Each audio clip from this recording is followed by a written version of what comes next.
Hello YouTube. As you can see, we are back in Kerbal Space Program. I've gotten the full version of the game and I've rebuilt my ship with some changes, as you can see. I've changed out the engines that went here for smaller, lighter ones, and I've added an additional stage here to provide a little more initial boost.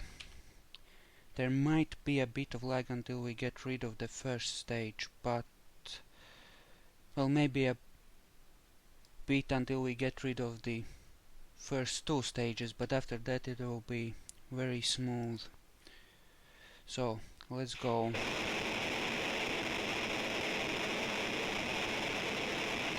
Yeah, as you can see, there's quite a bit of lag, but it won't last long since this stage will be gone very quickly. As you can see, it's draining at a huge rate.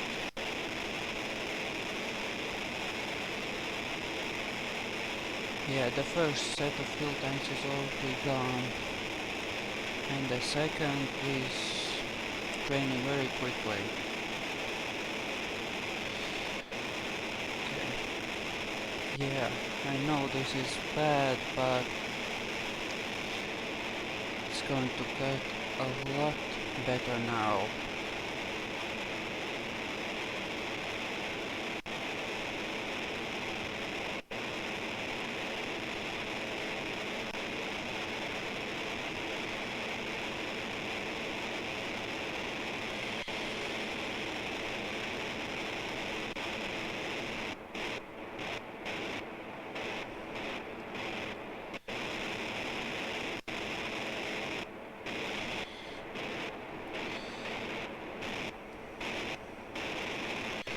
Yeah, it definitely lags more when you're recording a video.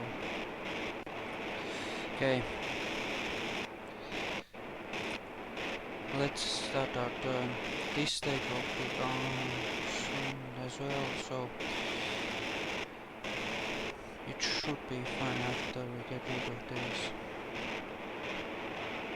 I'm turning now because it's more fuel efficient, so it seems dangerous and ineffective, but you actually get into orbit using less fuel. YouTube is a cool place. There are a lot of useful tutorials there, some which I've checked out. Okay, almost done. Of course, I could have launched my ship and then started the video once I was in orbit, but I wanted to show you the initial stages and how I actually got up there. See, and now it smooths out. We want to head at and a little bit above the horizon. Yeah, like that. And what we really want to pay attention to is our orbital speed. Actually, I'm gonna wait until I'm a bit closer to the apoapsis and then I'm going to burn some more.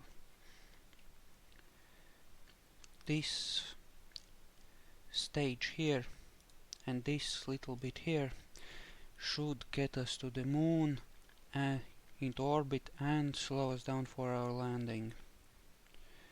And then we'll see, maybe we'll head back, maybe we'll actually try to land on the Mingus as well.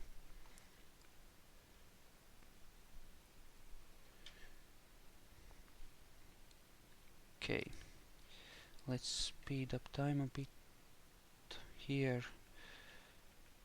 It seems that it has trouble telling when I am, and I'm not under acceleration here, but can't have everything, can you? Okay, let's say 10 seconds to adjust, and then another half a minute to actually make sure we have enough time to burn.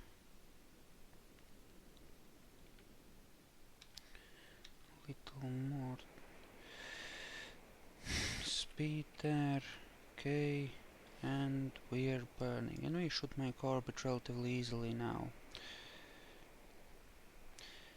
When I tested this out, I did manage to get to the moon with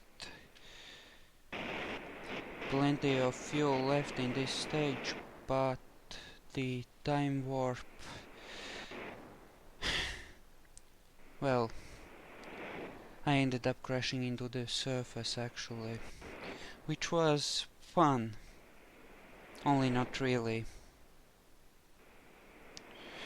Yeah, this is really loud with headphones on. I should maybe do something about that, like turn sound down or something.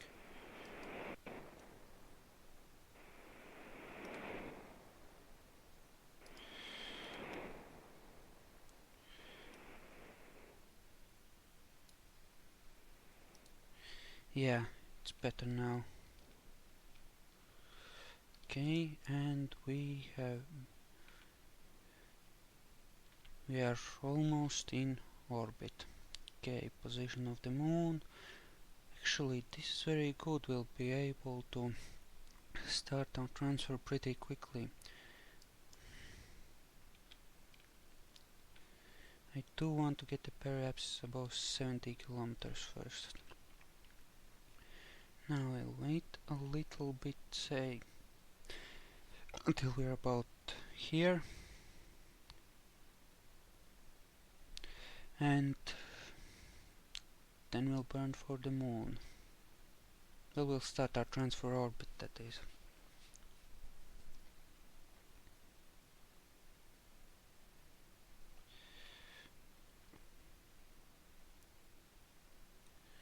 Let's turn that. Keep ourselves as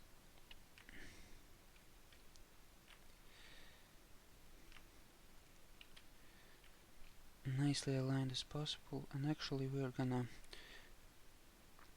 go a bit more downwards because our heading is gonna shift over time, and that should prepare us for that, so that when we actually reach our point of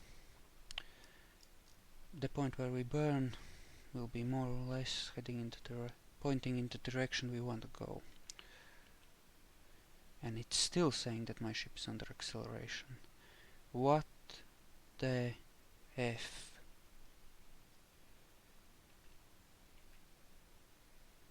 Okay, and now we just wait, I guess. We want to be, well, no, not that far. Bit above this bay here, more or less. It should be fine. Okay, what is it with this acceleration business? If you're moving at 2x when you're burning, it looks like it just glitches. So you have to warp down and then up again. See? Turning downwards was useful. It means we don't have to adjust as much now when we actually want to burn, which makes things a little safer and a little more precise. Like I said in my previous video, you have to plan things out ahead and anticipate what's going to happen. So, now we go to the moon, and the new orbital map should make that relatively easy.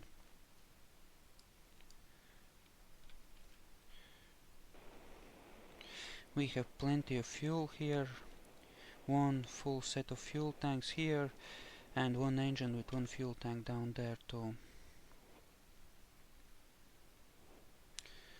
Which might make it interesting when we actually try to land, but we'll see.